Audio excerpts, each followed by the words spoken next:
다같이 묵다심으로 주일 난 예배를 하나님 앞에 드리겠습니다.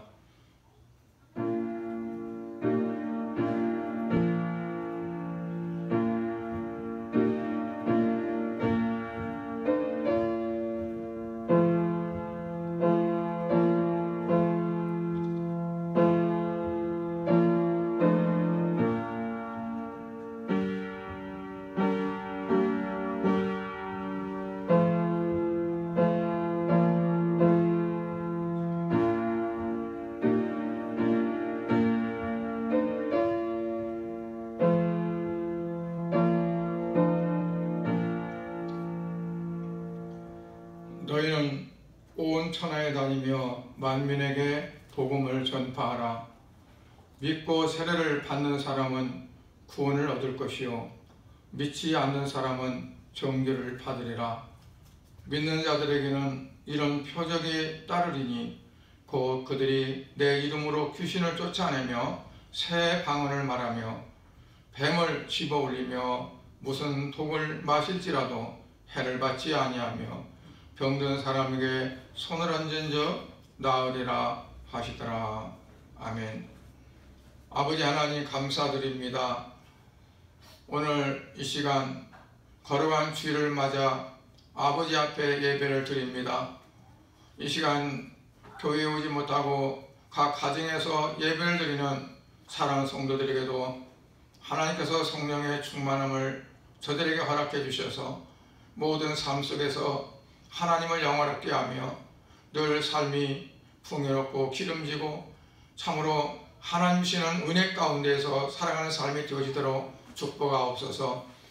이 시간 예배를 홀로 주관하시고 영광받아 주실 줄로 믿사오며 예수님 이름으로 기도드립니다. 아멘. 찬송을 하시겠습니다. 찬송 21장 찬양을 합니다.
하나님 말씀은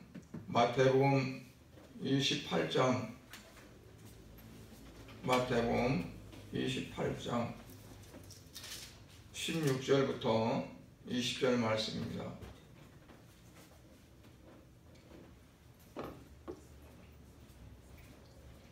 열한 제자가 갈릴리에 가서 예수께서 지시하신 산에 이르러 예수를 뵙고 경배하나 아직도 의심하는 사람들이 있더라. 예수께서 나와 말씀하여 이르시되 하늘과 땅의 모든 권세를 내게 주셨으니 그러므로 너희는 가서 모든 민족을 제자로 삼아 아버지와 아들과 성령의 이름으로 세례를 베풀고 내가 너에게 분부한 모든 것을 가르쳐 지키게 하라. 볼지어다 내가 세상 끝날까지 너희와 항상 함께 있으리라 하시니라. 아멘. 거룩하신 하나님 아버지, 이 시간 말씀 읽고 말씀을 잠시 나누고자 합니다. 이 시간도 성령 하나님께서 말씀 위에 기름 부어주셔서 우리에게 주시는 말씀이 이 시간 살아계신 하나님 우리에게 주시는 말씀이요 우리에게 생명이 되는 말씀이 되어지도록 축복하여 주옵소서. 예수님 이름으로 기도드리옵나이다. 아멘.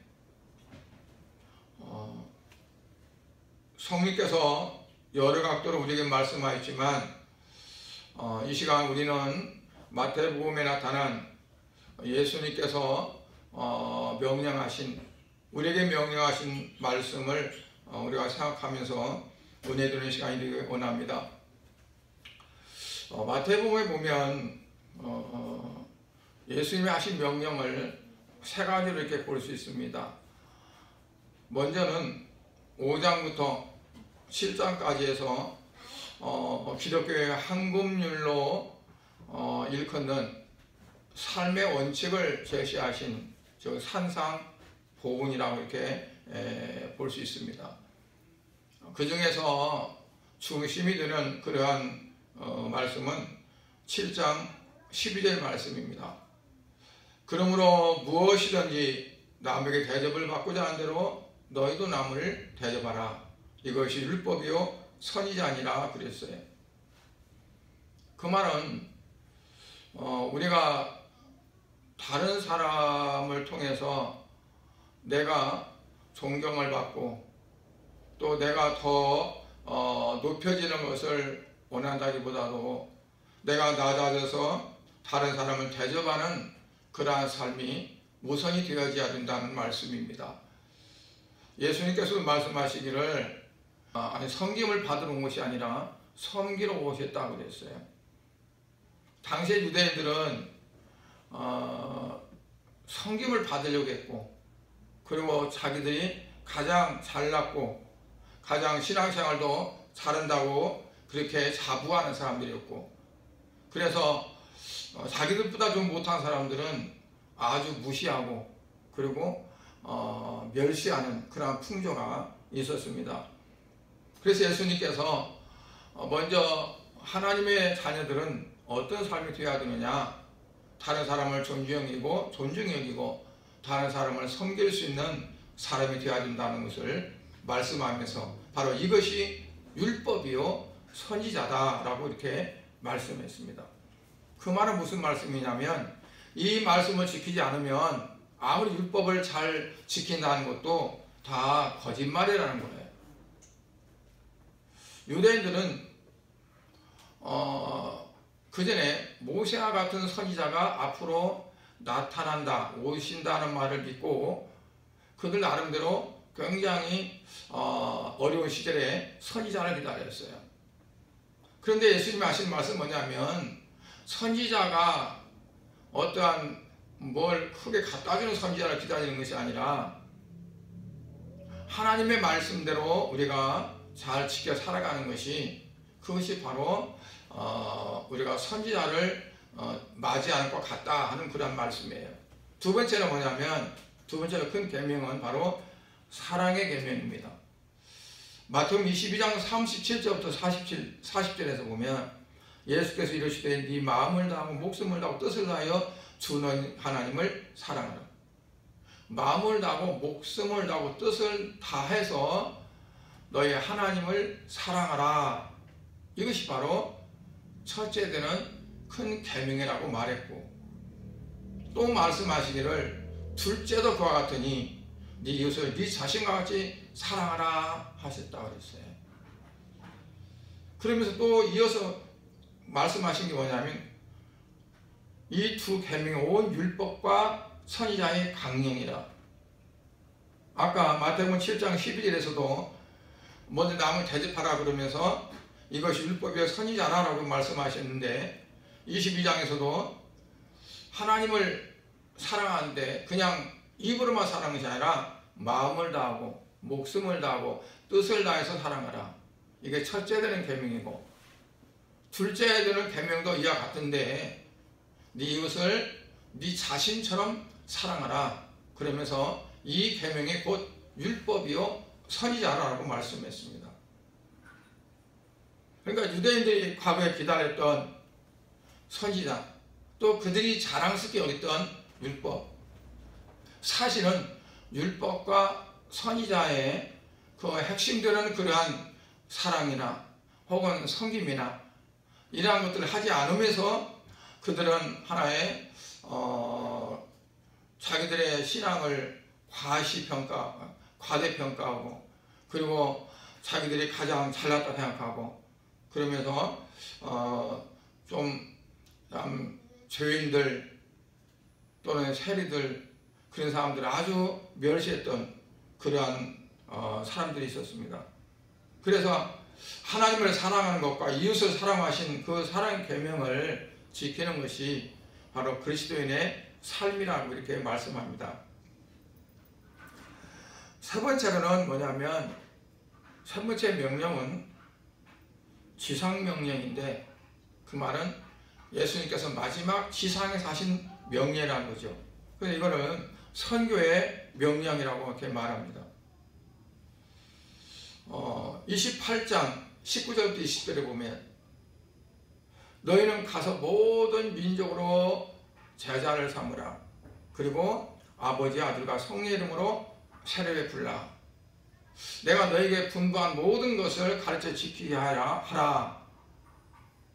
그러니까 무슨 말씀이냐면 이제 너희는 가서 모든 민족으로 제자를 삼아서 그들에게 세례를 베풀어라. 즉 그리스도인이 되게 하라. 하나님을 믿는 참된 백성이 되게 하라는 거죠. 그리고 또 그들에게 해야 할 건 뭐냐면 너에게 내가 분부한 모든 것들을 그들에게 가르쳐서 지키게 하라고 그랬어요. 이게 가장 큰 세 가지의 계명이라고 이렇게 볼 수 있습니다. 그럼 우리가 이와 같은 그러한 명령을 수행하기 위해서는 어떻게 해야 되느냐, 그걸 오늘 말씀을 드리고자 합니다. 당시의 제자들은 예수님 명령에 따라서 갈릴리로 떠나서 이제 예수님이 명령하신 산에 이르게 됐습니다. 그런데 많은 사람들이 뭐라고 하냐면 그 산은 아마 마태복음 17장에 나왔던 변화산일 것이다 라고 이렇게 말합니다. 왜냐하면 예수님께서 부활하시고 그리고 그들에게 너희는 이 산에 가서 내가 지시한 이 산에 가서 너희가 나를 기다리라 라고 말씀하셨는데 마태복음 17장에서 제자들을 데리고 변화산에 가셔서 예수님이 변화되는 모습을 새 제자들이 보게 되는 장면이 나옵니다.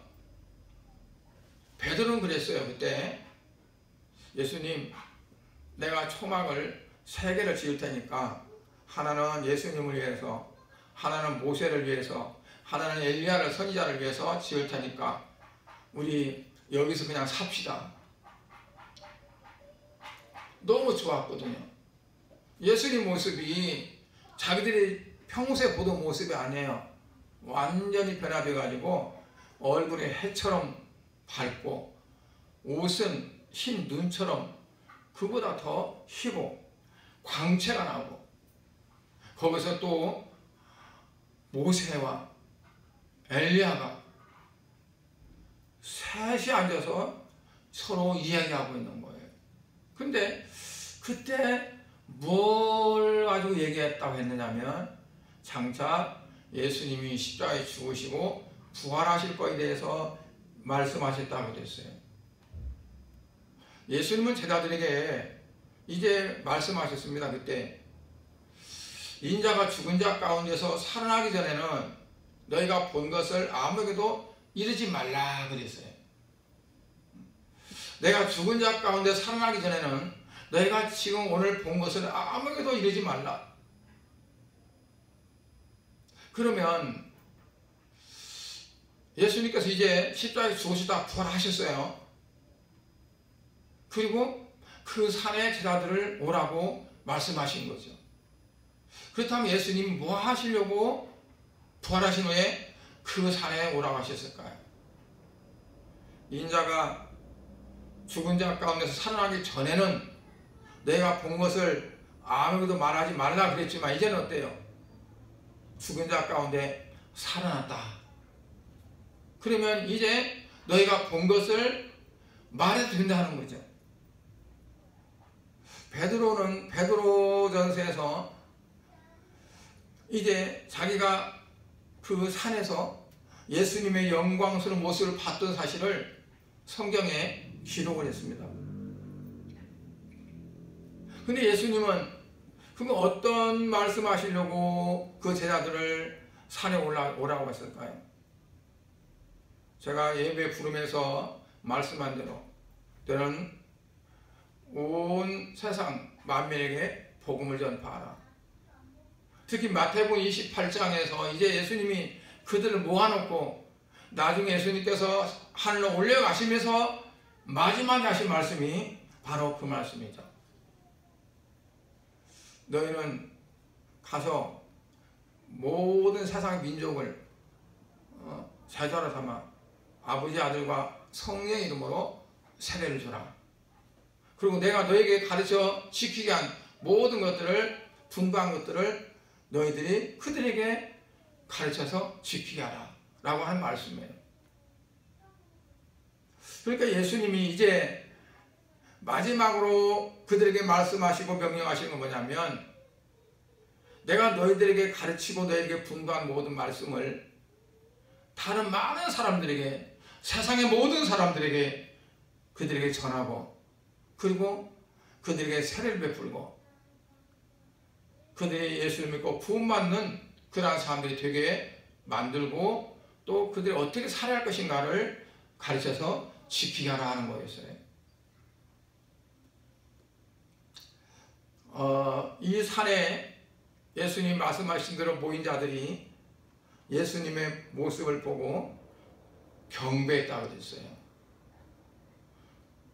경배했다는 건 뭐냐면 주님에 대한 존경과 신앙에 대한 외적인 표현입니다. 그러니까 속으로만 마음으로만 존경하고 있고 마음속으로만 사랑하고 있고 마음속으로만 믿지만 이거를 밖으로 나타내지 못한다면 그건 안 되는 거죠.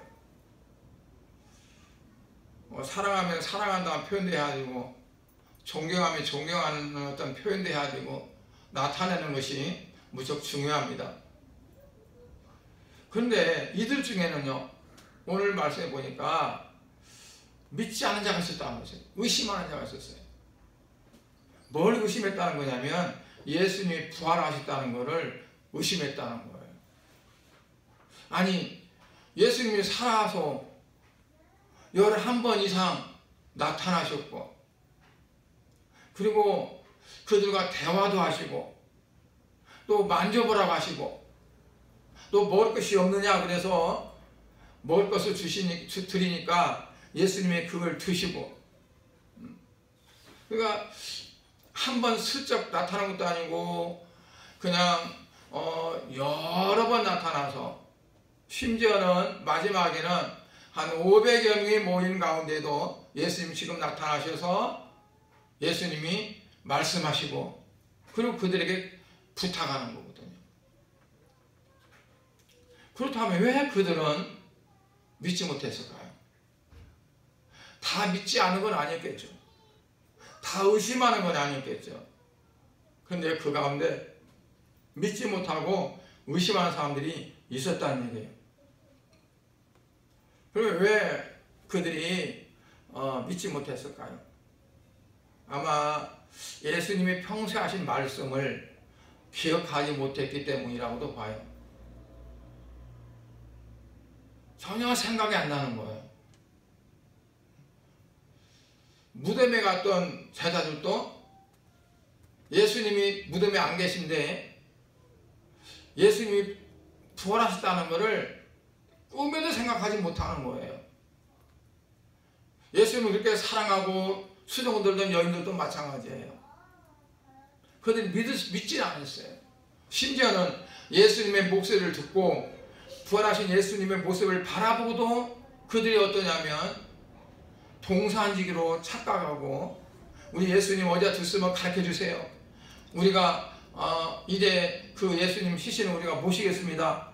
그러고 말할 정도로 예수님 부활에 대해서 그들은 믿음이 안 갔어요. 예수님이 평소에 여러 번 말씀하신 내가 다시 죽은 자 가운데 살아나리라, 그것도 정확히 3일 만에 살아나리라 말씀하셨는데 그 말을 기억하지 못하는 거예요. 물론 말씀이 생각나지 않았어도 그렇겠지만 또 하나는 어떤 거였냐면 우리가 보편적으로 생각할 때 있을 수 없다고 생각하기 때문에 그래요. 아니 사람이 죽으면 그걸로 끝난 거지 어떻게 다시 살아나. 그것도 뭐 한두 시간 있다가 깜빡 참 절도했다가 아니면 기절했다가 살아나면 혹시 모르지만 사흘 만에 어떻게 살아나. 말도 안 돼 라고 하는 부정적인 생각이 있기 때문에 그들이 믿지를 못했다고 봅니다. 예수님 말씀대로 예수님이 살아나셨다고 하는 그 말씀을 믿었다면 그거는 가장 그 어떤 것보다도 확실한 믿음이요 또한 믿음의 증거가 된다고 이렇게 볼 수 있어요. 그래서 부활은 성령의 역사가 성령께서 그 마음에 확실한 믿음을 심어주지 않으면 믿을 수가 없습니다. 왜냐하면 실제적으로 실현될 수 없는 일이고 또 그렇게 알고 있기 때문에 그렇습니다. 예수님이 나를 위해 십자가에 죽으셨다는 거 아무나 잘 믿어질까요? 그렇지 않죠. 어떻게 그럴 수가 있어. 말도 안 되라고 생각해요. 그 믿어지는 사람은 어때서 믿어지는 걸까요? 뭐든지 원래 잘 믿으니까 남이 아니라면 그냥 파트로 매주 쓴다 해도 믿으니까 그게 아니라 성령께서 그 마음속에 믿음이 가도록 믿을 수 있도록 성령이 역사하기 때문에 그렇습니다. 그래서 예수 그리스도의 부활에 대한 믿음은 바로 하나님의 은혜요 하나님의 능력입니다. 예수님이 십자가에 나 때문에 죽으셨고 부활하셨다는 것을 확실히 믿어진다면 그 자체가 무엇보다도 가장 큰 하나님의 은혜가 되는 거고 하나님의 능력이 되는 겁니다. 이 제자들이 믿지를 못한 제자들이 있다고 그랬죠. 근데 그들이 언제까지 안 믿었을까요? 그 의심은 아마 오래 가지 않았을 것 같아요. 베드로도 그랬고 예수님의 제자들 다 12제자들이 가룟유다 빼고 마지막 그 가룟유다 대신에 보충했던 마띠아까지 12명인데 12명의 제자들이 다 사도가 됐어요. 그 말은 뭐냐면 처음에는 나는 믿지 못해, 나는 만져봐야 돼, 나는 뭐 해야 돼 그러면서 그렇게 믿지 않았던 제자들도 그들에게 성령이 역사하니까 성령이 그들의 마음을 감동하고 그들에게 충만하게 하시니까 그들에게 다 주님을 온전히 믿는 믿음의 사람이 되었다는 얘기입니다.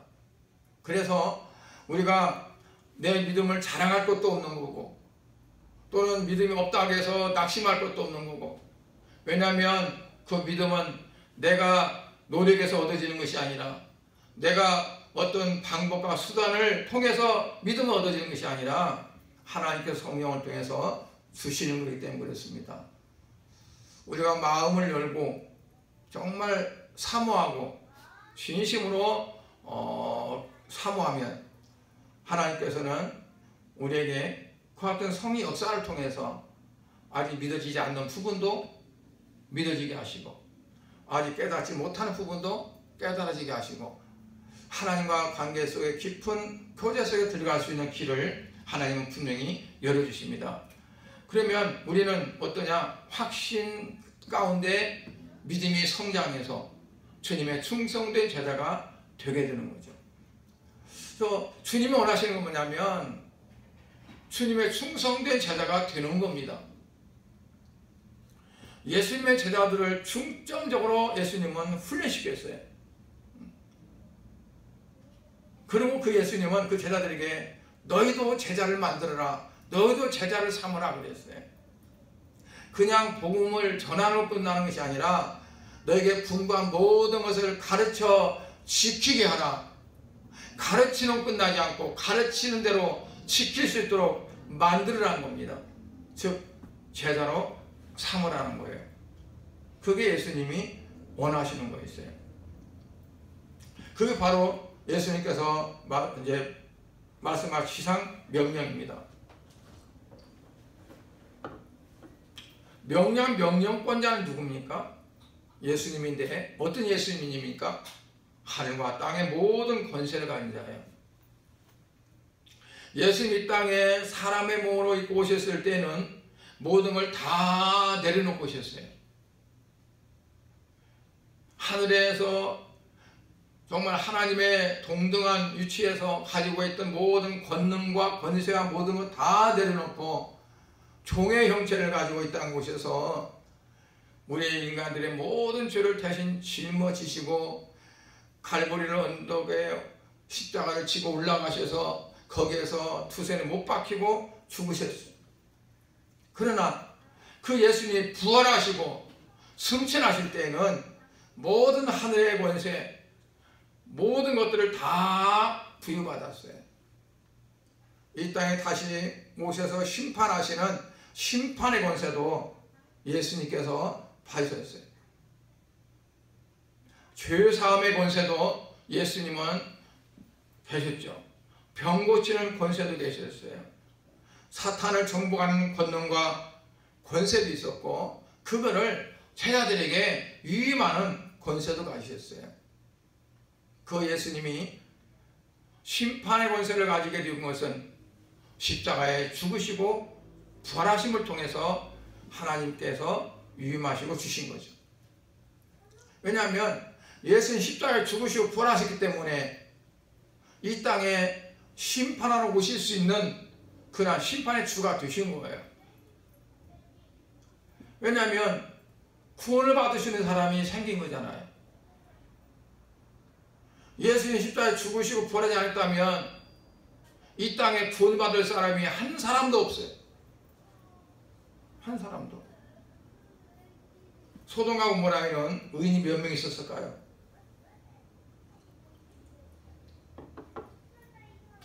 아브라함은 최고로 의인 10명만 있어도 이 성을 멸망시키지 않겠습니까? 하고 했어요. 하나님은 쾌히 승낙하고 내가 의인 10사람만 있어도 소돔과 고모라를 멸망치 않겠다고 그랬어요. 그러면 그 성에는 의인이 몇 명 있었을까요? 한 사람도 없었을 거예요. 왜냐하면 롯도 의인이 아니었어요. 롯의 아내도 의인이 아니에요. 롯의 딸들도 마찬가지. 소돔과 고모라 성에 있는 모든 사람들은 다 죄인이었어요. 이 세상의 모든 사람들은 다 마찬가지예요. 왜? 다윗도 내가 죄악 중에 태어났으며 그랬어요. 모든 사람은 죄를 범해서 하나님의 영광에 이르지 못했다고 했어요. 그러니까 예수님이 심판하러 오실 어떠한 저가 볼 때 심판은 뭐냐? 구원을 받는 자가 있고 멸망을 받는 자가 있는데 어떤 자는 가려서 구원을 받게 하고 어떤 자는 멸망 가운데 처하는 그 가름이 있어야 심판인데 예수님이 만약에 우리의 죄를 대속하시는 죽음과 부활이 없었다면 그 자체가 있을 수 없는 거잖아요. 그래서 예수님이 십자가에 죽으시고 부활하심을 통해서 심판주로 오시는 권세를 가지게 됐고 그리고 하나님 보좌 우편에서 계시고 또 지금 우리 가운데 계신 줄을 믿습니다. 그러므로 믿고 세례를 받으면 구원을 얻고 믿지 않으면 정죄를 받아 멸망한다고 말했어요. 마가복음 16장 16절에 믿고 세례를 받는 사람은 구원을 얻을 것이요 믿지 않는 사람은 정죄를 받으리라. 믿느냐 믿지 않느냐, 그게 바로 심판의 가름대입니다.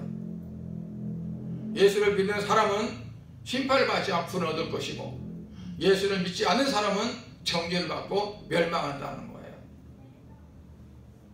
왜냐하면 예수님이 믿음의 주가 되셨기 때문에 그랬습니다. 예수님의 그 명령을 받는 사람들은 어떤 사람이 있느냐? 특별히 11제자를 중심으로 해서 그들이 이제 주님의 명령을 받게 됐어요. 11제자는 예수님이 11제자만 말하는 것이 아니라 모든 성도들을 대표합니다.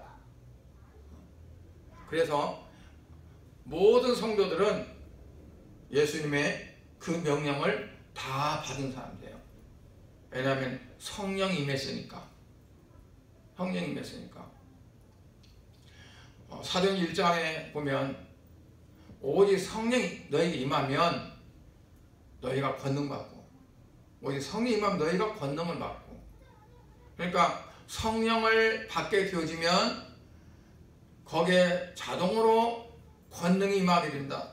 그 권능은 어떤 권능이냐? 하나님의 권능인데, 우리가 흔히 능력 주시지 않아서 내가 모든 걸 할 수 있다 해가지고 하나님이 능력 주면 내가 이 돌도 옮길 수 있고 뭐 또 올 수도 있고 비도 몰아올 수도 있고 하는 그런 능력을 생각하고 있겠지만, 성경에서 말하는 능력은 권능 그게 아니라 지옥 갈 수밖에 없는 사람을, 그 사람의 인생을 바꿔서 천국으로 갈 수 있게끔 하는 그러한 권능입니다. 그래서 오직 내가 권능을 받고 그 예루살렘과 온 유대와 사마리아와 땅 끝까지 이르러서 내 증인이 되리라. 그러니까 그렇게 할 수 있는 권능이라는 얘기예요. 우리는 능력을 받으면 뭘 하려고 하면, 능력 받으면 쓸 것이 많다고 해가지고 이것저것 막 생각해요. 그러나 정말 하나님 우리에게 능력 주시면서 우리에게 요구하신 건 뭐냐면 바로 복음을 전하는 거라고 볼 수 있어요. 예수님이 제자들을 보내면서 그들에게 능력을 부여하셨는데, 그 능력을 어느 때 썼냐면 복음을 전하는 데 사용했던 겁니다.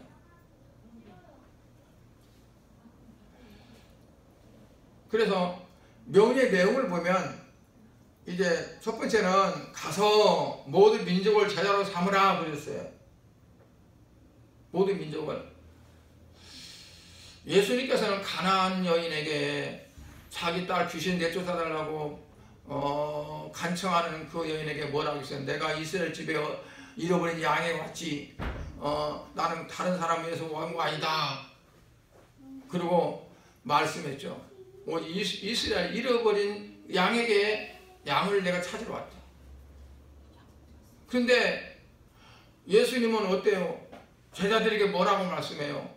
가서 모든 민족으로 제자를 삼으라.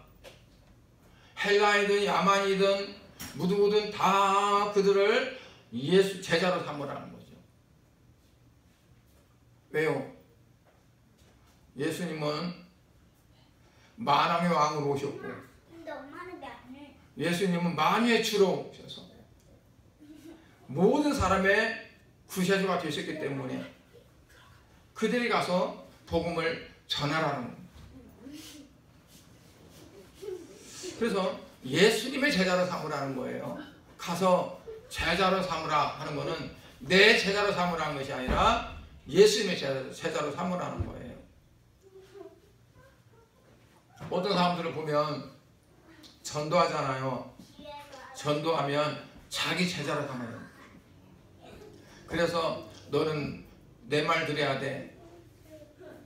그래서 자기가 그 교회 다니다가 뭐가 안 맞아, 기분 나빠.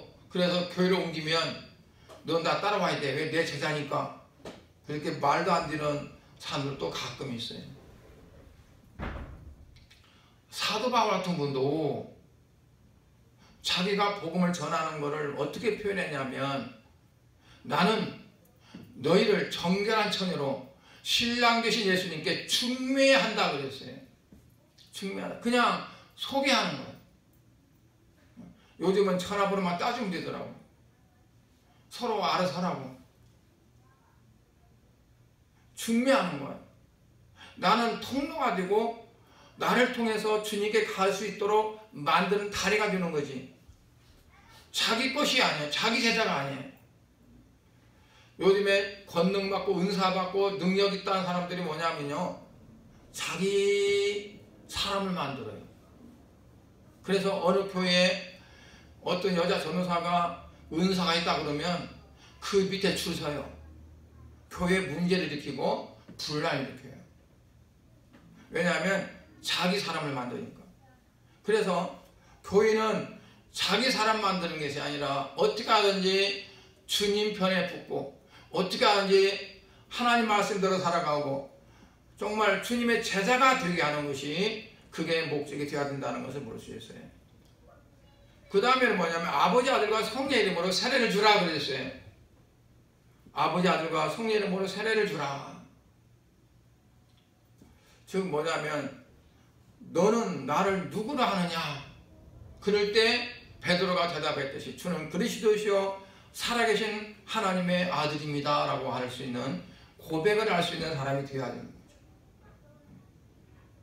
어떤 시골의 그 시어머니처럼 우리 며느리 하나님, 며느리 죄, 자기가 아니라 며느리 하나님, 며느리 죄 때문에 죽었고, 그리고 그건 말이 안 되는 거잖아요. 그러니까 내가 세례 주는 것이 아니라 아버지 아들과 성령의 이름, 성삼위의 이름으로 세례를 주어서, 그 세례는 누가 줬다? 어떤 목사님이 줬다. 요즘에 어떤 사람들은 나는 세례를 누구한테 받았어 하는 거를, 그거를 자랑 삼아 얘기해.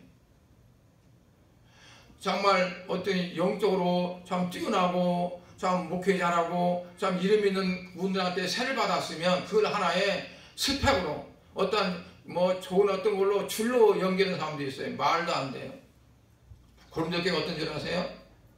고린도 교회가 나는 아볼을 파다, 나는 바울 파다, 나는 무슨 파다. 그래서 사도 바울은 자기가 세례를 준 사람은 5손가락도 안 꼽을 정도로 세례 줬어요.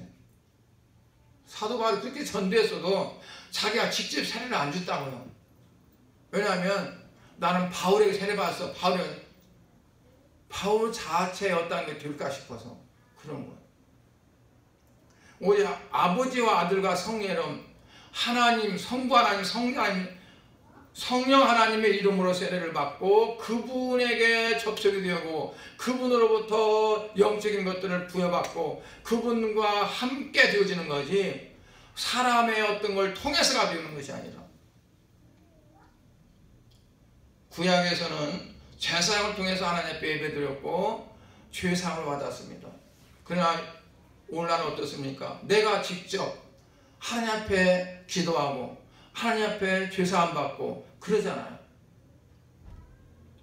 그러니까 하나님과 사람과 사이에 중보자이신 예수님 외에는 그 어떤 것도 거기에 끼어들 수가 없어요. 끼어들면 안 돼요. 우리는 하나님의 자녀입니다. 하나님은 그래서 이스라엘 백성들에게 내가 너희를 애굽에서 이끌어내서 내가 이 가나안 땅에 살게 한 것은 너희를 하여금 거룩한, 정결한, 거룩한 백성이 되게 하기 위함이다. 내 백성이 되기 위함이라는 거죠. 그래서 내가 거룩하니 너희도 거룩하라. 그래서 우리는 하나님의 자녀이기 때문에 그 아버지는 하나님의 말씀에 전적으로 순종하고 거부할 수가 없어요. 우리에게 거부할 수 있는 권한이 하나도 없어요. 하나님 이건 안 됩니다. 이것은 좀 뭐입니다. 그 권한이 우리에게 있을 수가 없어요. 뭐든지 하나님 말씀이면 순종하는 거죠. 오늘 새벽에도 그랬는데 거룩한 건 어떻게 거룩한 삶이냐? 하나님 말씀대로만 살며 걸어가는 삶이에요. 내가 생각해서 이렇게 하면 좋겠구나, 저렇게 하면 좋겠구나, 이렇게 하면 거룩하겠네, 이렇게 하면 경건하겠네, 그렇게 내가 생각하고 또 연구하고 해서 내가 거룩한 삶이 되는 것이 아니라, 내가 아무리 생각해도 옳지만 하나님이 아니라면 아닌 거고, 내가 아무리 생각해도 아닌 것 같지만 하나님 이렇게 하라면 그렇게 하는 것이 바로 그대로 살아가는 것이 경건이고 거룩입니다. 성막을 지을 때 나중에 다 준비한 상태에서 어떻게 했냐면, 여호와께서 모세에게 명령하신 대로 다 준행하였더라. 여호와께서 모세에게 명령한 대로 다 준행하였더라. 그게 가장 중요한 그 중심적인 말씀이었어요. 모세가 자기 의견 넣는 것도 아니고, 부살렐이 자기의 생각대로 자기의 재주대로 만든 것도 아니고, 하나님께서 말씀하신 대로 모세에 보여주신 대로 그대로 한 거죠. 또 그 이름 어떤 이름이냐, 사람됨을 보여주신 아들의 이름, 성자 하나님, 그 이름이에요. 즉 예수님 이 땅에 오셔서 뭘 우리에게 보여주시냐면 순종을 보여주셨고 겸손을 보여주셨어요. 나는 오냐고 겸손하니 내게 와서 내게 배우라, 내 멍에를 메고 배우라 그랬어요. 예수님은 그걸 보여주면서 내게 와서 그리고 그걸 배우고 그 안에 거하는 것이 바로 쉼을 얻는 거다 그랬어요. 무거운 짐 지고 있는 자들. 그러니까 예수님 이름은 바로 예수님 이름으로 세례를 준다. 예수님처럼 신앙생활하면서 하나님 앞에 순종하는 삶이 되라는 겁니다. 그러면 아버지, 아들과 성령의 이름으로 세례를 주라고 했는데, 성령의 이름은 어떤 거냐? 하나님의 자녀는 외형적으로 나타나는 데만 있는 것이 아니라 마음속에 간직한 정신이 있어야 합니다. 즉 나의 생각과 사상과 영역 속에서 성령님께서 역사하심이 나타나야 한다는 얘기예요. 내 생각도 성령님께서 주장하고 역사해야 되고, 내 마음도 그렇고 정신도 그렇고 다 그래야 한다는 거죠. 성령의 지배를 받아야 한다는 얘기입니다. 그러니까 유대인들은 겉으로는 율법을 잘 지키는 것 같았지만 그들의 실상은 그러지 못했어요. 그래서 의식하는 자라고 그랬어요. 왜냐하면 그들은 마음속에 성령의 역사가 있지 않았기 때문에 그래요. 오늘날 우리에게도 우리 안에 성령의 역사가 없다면 우리는 결국 유대인 바리새인들처럼 겉핥기 신앙생활이라고 볼 수 있어요. 그 다음 세 번째로 말씀한 것은 내가 너에게 분부한 모든 것을 가르쳐 지키게 하라고 했어요. 교회는 주님께서 분부한 복음대로 우리가 살아가야 됩니다.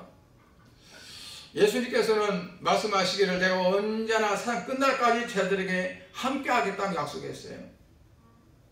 그 말은 뭐냐면 우리의 대장이 되시기도 하고 우리의 승리자가 되기도 하시고 그런다는 거예요. 사도 바울은 그가 결정적인 위기에 처할 때마다 주님은 그 곁에 서서 그를 이렇게 세우셨어요. 왜냐하면 그에게 할 일이 있기 때문에 그래요. 우리에게 내가 주님을 위해서 할 일이 있을 때 주님은 나와 함께 하시고 나를 지키십니다. 어떻게 보면 하나님은 이기적이라고 볼 수 있어요. 왜냐하면 하나님은 자신을 위해서 영광 받으시고 자신을 위해서 살아가셔요. 어떻게 보면 나를 위해서 하나님이 존재하는 것 같지만 반대, 나는 하나님을 위해서 존재하고 하나님을 위해서 살아가야 되는 거죠. 그러므로 내가 목적이 주님께 있고 하나님의 일에 있다면 하나님은 그 일을 위해서 내게 건강 주시고 내 모든 삶을 지켜주십니다. 그래서 우리는 사명 있는 삶이 되어야 돼요. 아무런 내가 무엇을 할 것인가를 아무것도 없이 살아가면 그거는 무능한 거고 맹목적인 삶이 되는 거죠. 뭔가 주님을 위해서 내가 무엇을 할 것인가, 하는 목적이 분명할 때 주님은 내게 오셔서 나를 도우시고 나와 함께 하시는 그러한 축복이 있다는 사실입니다. 주님 우리에게 명령하신 가장 큰 명령을 받고 우리가 그 명령을 위해서 죽도록 충성한 사람이 되어야 합니다. 요한계시록 3장 20절도 보면 10절 11절에 보면 네가 나의 인내의 말씀을 같이 지켰은즉 내가 또한 너를 지켜 시험의 때를 명쾌하리니 그랬어요.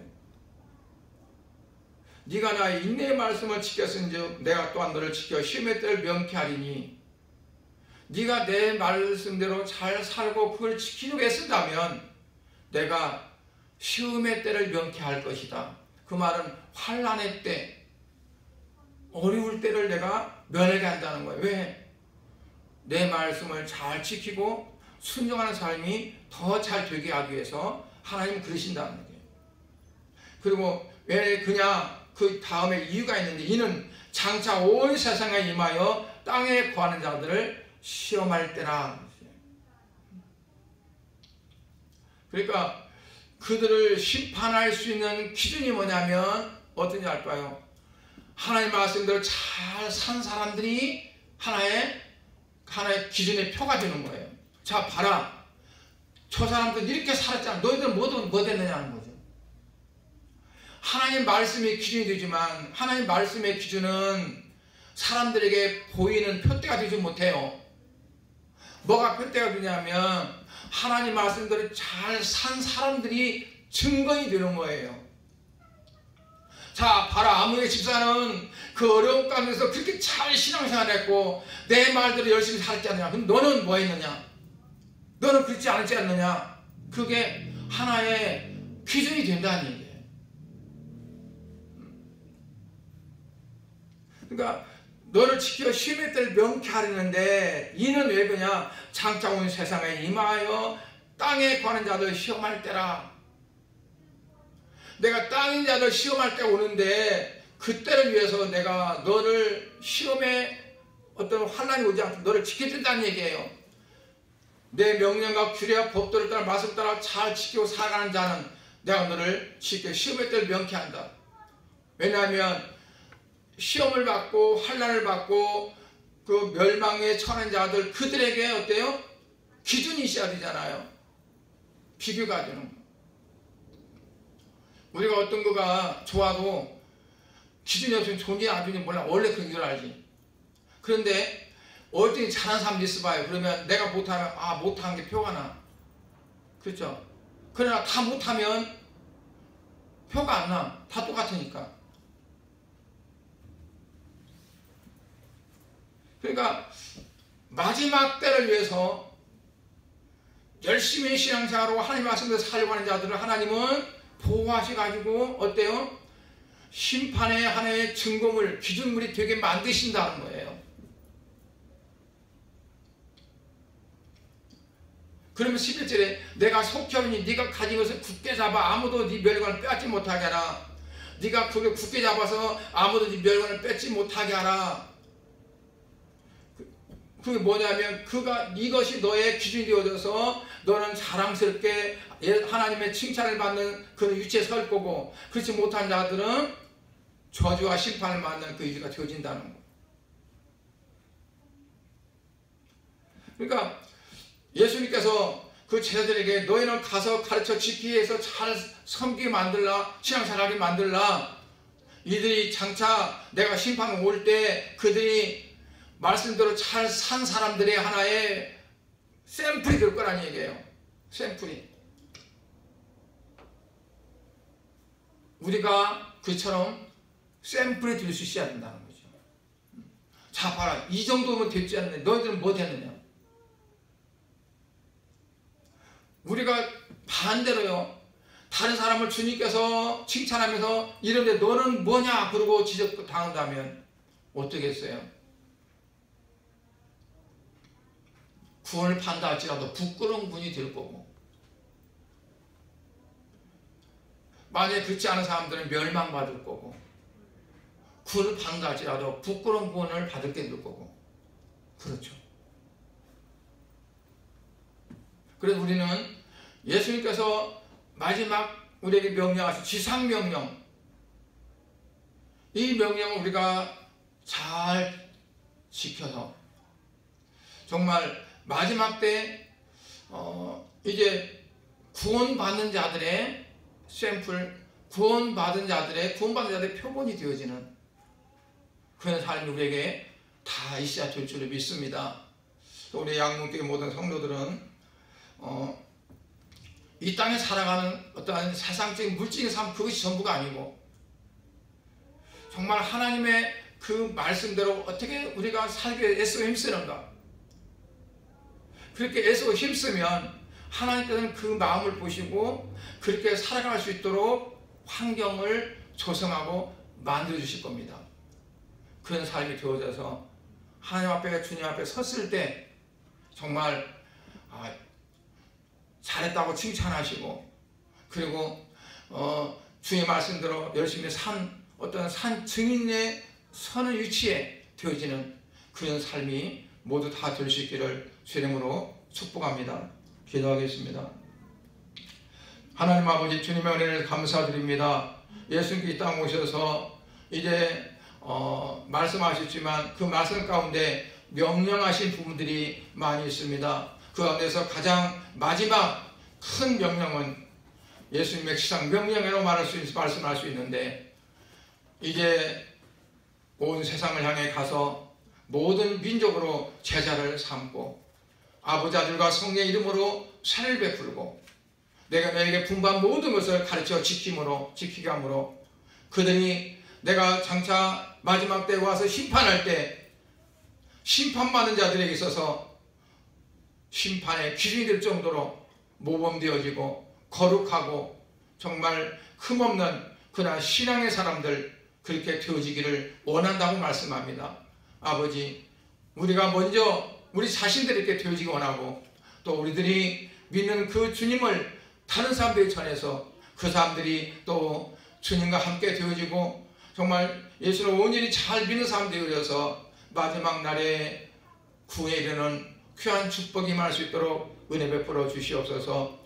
우리 양문교회 모든 성도들이 이와 같이 참으로 예수님의 지상명령을 잘 순종함으로 마지막 때에 주님의 큰 칭찬받는 그런 성도가 될 수 있도록 면류관을 뺏기지 않고 면류관을 차지하고 영광을 같이 드릴 수 있는 그러한 성도가 되어지도록 축복해 주시옵소서. 예수님의 이름으로 기도드리옵나이다. 아멘. 강구 말씀드립니다. 사회적 거리두기가 조금은 완화가 되었습니다. 그러나 아직 교회 오시지 못한 분들이 있어요. 그래서 그분들 위해서 예배 영상을 같이 병행해서 띄워드립니다. 아무쪼록 건강관리 잘 하시기 바랍니다. 돌아온 주일은 어린 주일입니다. 기도해 주시고, 또 오후 예배는 우선 5월 첫 주까지는 오후 예배를 드리지 않으려고 합니다. 점심 식사도 이제 하지 않으니까 그렇게 하시기 바랍니다. 이번 주부터 수예배를 정상으로 드립니다. 코로나19가 속히 종식되기를 위해서 기도해 주시고 생활 속에서 건강관리 잘 하시기를 바랍니다. 찬송 하십니다. 찬송 507장 부르시고 축도로 예배를 마치도록 하겠습니다.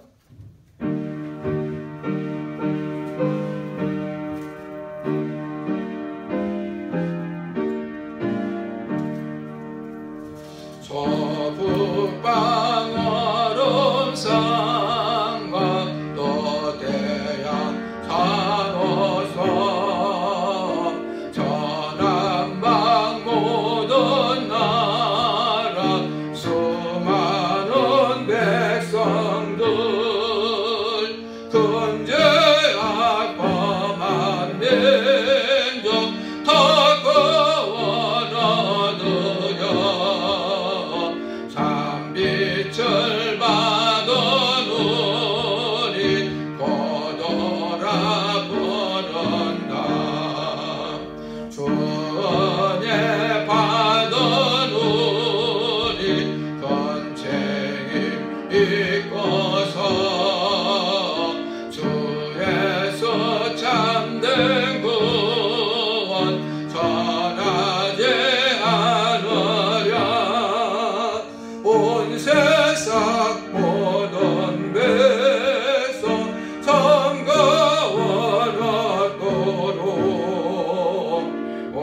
몸과 재산 드려 이 복음 전하자. 만왕의 왕된 예수 이 세상 오셔서 만백성 구속하니 장구주시로다. 나물간 예수께 빠지고 저 바다 물결 따라 이 복음 전하자. 아멘. 이제는 우리 주 예수 그리스도의 은혜와 하나님 아버지의 무한하시고 지고가신 사랑과 성령님의 감화감동 교통 충만함의 역사가 예수님께서 이 땅에 오셔서 십자가에 죽으시고 부활하심을 통해 우리의 모든 죄를 다 속해서 우리를 구원시켜 주시고 이제 제자들과 더불어 많은 사람들에게 마지막으로 명령하신 그 명령을 남기고 하늘로 올려가셨습니다. 제자들은 그 지상 명령을 기억하고 그들은 모여서 기도했고 성령의 충만을 받아 주님께서 말씀하신 대로 모든 민족으로 제자를 삼기 위해서 그들은 흩어져서 복음을 전했고 또한 이제 그 명령을 따라 오늘날도 사랑하는 주의 백성들이처럼 이제 복음을 전하며 또 제자를 삼습니다. 우리 사랑하는 성도들이 이 시간 그 말씀을 부여잡고 이제 다짐하면서 주님의 지상명령대로 복음을 전해 아버지 아들과 성령의 이름으로 세례를 주고 또한 그들로 하여금 참된 예수 그리스도의 사람이 되게 하기 위해서 이 시간 다짐하는 사랑하는 성도들의 머리 위에와 저들의 가정과 직장과 모든 삶 위에 이제부터 영원토록 함께 계실지어다. 아멘.